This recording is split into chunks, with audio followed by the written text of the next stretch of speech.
Hello everyone, my name is Chetna Vishwas and I hope you all are doing well. तो आज की हमारी video का टॉपिक है जनरल एप्टीट्यूड और इस बार हम करेंगे सीएसआईआर नेट जून 2018 के ही कुछ और क्वेश्चंस। मेरी पिछली वीडियो में मैंने 3 क्वेश्चंस करवाए थे। आज हम और कुछ नए क्वेश्चंस इस पेपर के बारे में सीखेंगे। इसके अलावा मैंने 2 डाउट ग्रुप बनाए हैं जिनका नाम है मैथ्स पोल डाउट्स। इन दोनों का ही लिंक आपको नीचे डिस्क्रिप्शन बॉक्स में मिल जाएगा। एक है टेलीग्राम पे, दूसरा है व्हाट्सएप पे। ये दोनों ग्रुप को बनाने का मेरा सिर्फ एक ही रीज़न रहा है कि जो भी बच्चे एक ही पेपर के लिए प्रिपेयर कर रहे हैं, वो आपस में एक-दूसरे से अपने डाउट्स डिस्कस कर पाएँ ताकि उनके सॉल्यूशन भी उनको मिल पाएँ। ये दोनों ही ग्रुप बिल्कुल फ्री हैं, तो अपनी कन्वीनियंस के हिसाब से आप कोई सा भी ग्रुप जॉइन कर सकते हैं। बट आई वुड सजेस्ट कि आप टेलीग्राम में जो बच्चे हैं वो टेलीग्राम का ही ग्रुप जॉइन करें, और जो टेलीग्राम पे नहीं जॉइन करना चाहते हैं उनके लिए बना है व्हाट्सएप ग्रुप। सो अपनी कन्वीनियंस के हिसाब से कोई भी ग्रुप ज़रूर जॉइन करें। तो शुरू करते हैं आज की वीडियो। तो जो पहला क्वेश्चन हमारे पास है वो है ये।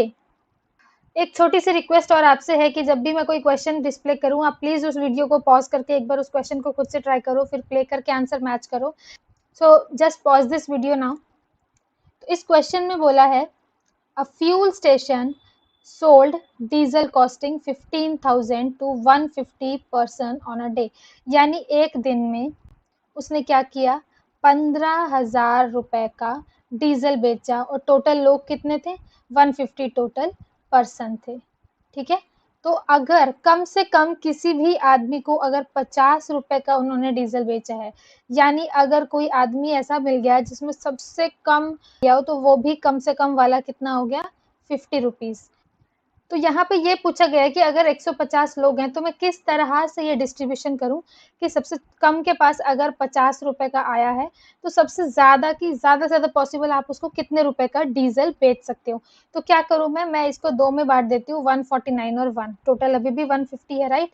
जब लोअर लिमिट मुझे पता है 50 है, तो मैं क्या करूं, इन 149 के 149 को मैं क्या दे दूं, 50 रुपए का ही अगर डीजल बेच दूं। ऐसा मैं क्यों कर रही हूँ, ताकि अगर सब बच्चों सारे लोगों के पास लीस्ट ही डीजल पहुंचेगा, तो जो एक आदमी बच गया उसके पास सबसे ज़्यादा पहुंचा, राइट। इसके अलावा और कोई केस पॉसिबल नहीं होगा, क्योंकि हमें ये कंडीशन सेटिस्फाई करनी है कि टोटल 15,000 का डीजल बेचना है और 150 लोगों को ही देना है। तो अगर आपके पास बहुत सारे लोग हैं, आप क्या करो, सबको लिस्ट दे दो, जो एक बचा उसके पास सबसे ज़्यादा अमाउंट की चीज़ बचेगी ना, तो वही लॉजिक हम यहाँ पे लगा रहे हैं।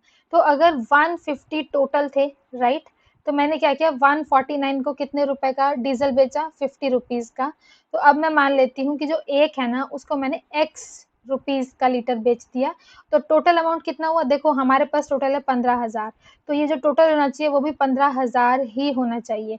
तो x की वैल्यू क्या आ जाएगी, 15,000 माइनस 50 इंटू 149, और ये क्या बच जाएगा, ये बचेगा 7550। तो हमारे पास जो क्वेश्चन था उसमें यही पूछा था कि ज़्यादा से ज़्यादा आप किसी आदमी को कितने रुपए का डीजल बेच सकते हो, तो वो हमारा आंसर हो गया x इक्वल टू 7550, जो है थर्ड ऑप्शन। अगर आपका भी आंसर यही है तो ग्रेट जॉब। अब आता है हमारा नेक्स्ट क्वेश्चन। प्लीज़ वीडियो को पॉज करके इस क्वेश्चन को खुद से ट्राई करें।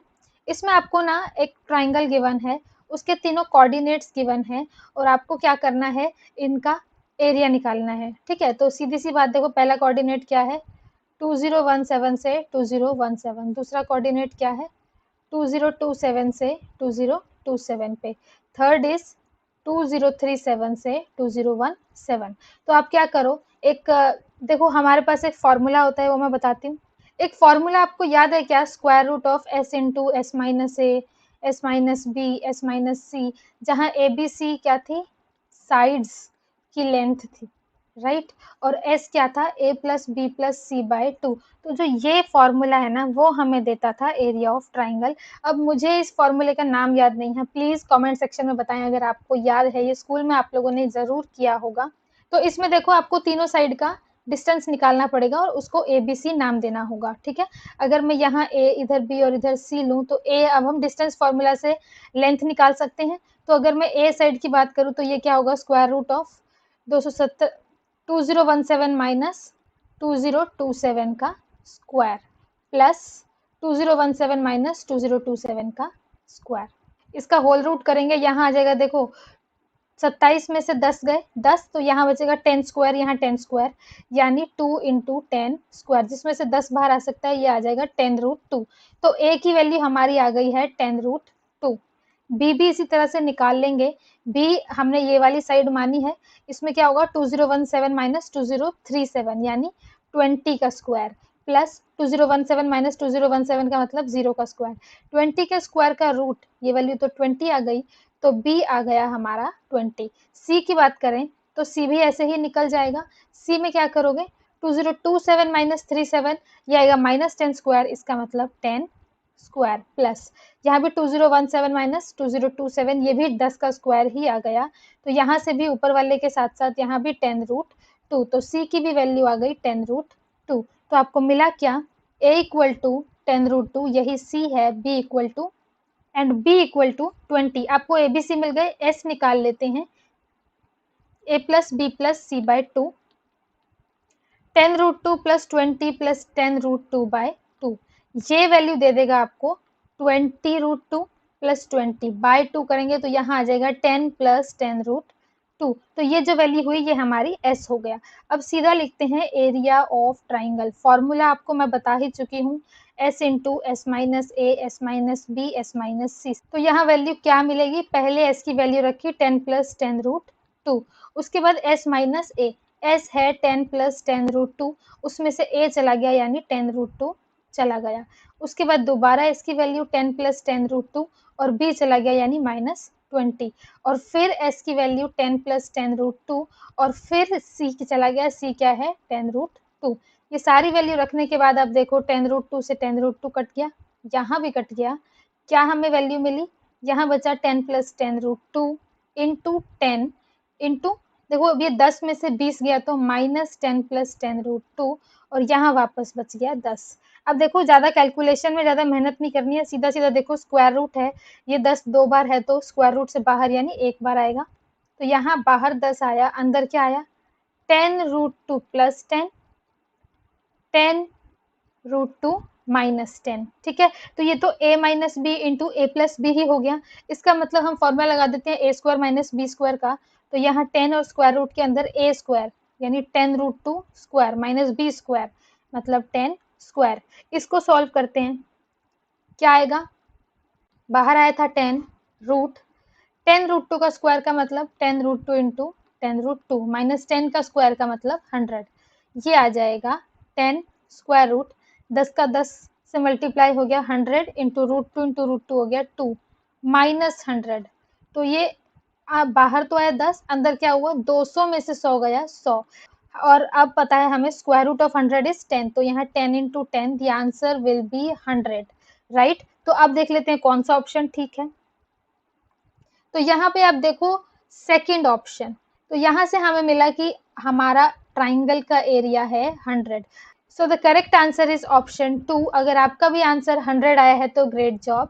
Let's move to the next question. तो टाइम आ गया है वीडियो को पॉज करके नेक्स्ट क्वेश्चन को खुद से सॉल्व करने का।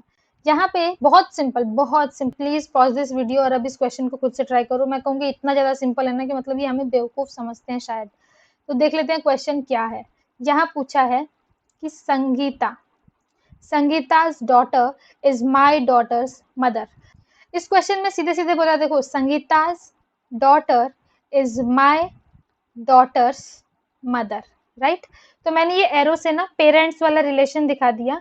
आपसे पूछा है संगीता और मेरे में क्या रिलेशन है, तो मैं एम से डिनोट कर रही हूँ माई को, ठीक है। डी हो गया संगीता's डॉटर, एस से हो गया संगीता और D1 से ले लिया माई डॉटर, ठीक है। तो अब आपको क्या करना है, आपसे पूछा है एस और एम में क्या रिलेशन है, तो क्या क्या केस पॉसिबल है। हो सकता है, देखो अब एक बच्चे के अगर 2 बार पेरेंट की बात की है तो हो सकता है ये दोनों हस्बैंड वाइफ हो, राइट। तो इसके 2 केस बनते हैं, पहला केस डी खुद एम बन जाए या दूसरा case D plus M. D plus M का मतलब अगर डी आपने डॉटर लिया है तो एम उसका हस्बैंड, ठीक है। तो अगर खुद डी सेंटेंस बोले तो क्या ये वैलिड होगा। अगर ये डी खुद ये सेंटेंस बोल रही है तो क्या बोल रही है, Sangeeta's daughter is my daughter's mother. ये डी के लिए स्टेटमेंट वैलिड है। इसका मतलब एक तो ये हो गया कि ये अगर मैं एस और एम में रिलेशन पूछूं और एम डी के ही बराबर है तो क्या रिलेशन हो गया, मदर डॉटर का रिलेशन हो गया। तो मैं यह लिख सकती हूँ M is daughter of S. ठीक है, एक तो ये हो गया। दूसरा एम प्लस एस का मतलब अगर डॉटर, भाई हस्बैंड की भी तो बेटी ही हुई ना, राइट। तो इस केस में एम और एस में क्या रिलेशन हुआ, अगर बेटी के हस्बैंड की बात की जाए तो उसको दामाद बोलते हैं, तो सन इन लॉ। तो इस सेकेंड केस में M will be son in law of S. तो यही दो केस पॉसिबल है, ऐसा हमारा सिर्फ एक ऑप्शन है, दैट इज डी ऑप्शन। तो हमारा आंसर हो गया है डी की एम क्या हो सकता है, या तो डॉटर हो और या फिर सन इन लॉ ऑफ एस। तो ये था हमारा बहुत ही सिंपल सा आंसर। इस क्वेश्चन को ना आप ऐसे भी कर सकते हो कि अपने फैमिली में लगा के देखो, सबको एक एक नाम अलॉट कर दो और फिर देखो उनका आपस में क्या रिलेशन है। तो ये इस टाइप के क्वेश्चन बहुत ईजिली सॉल्व हो जाते हैं, right. So that's it for today. Thank you very much for watching. I hope ये सेशन आपको यूजफुल लगा हो। अगर लगा है तो please like, share and subscribe maths pole. Thank you very much for watching and all the best.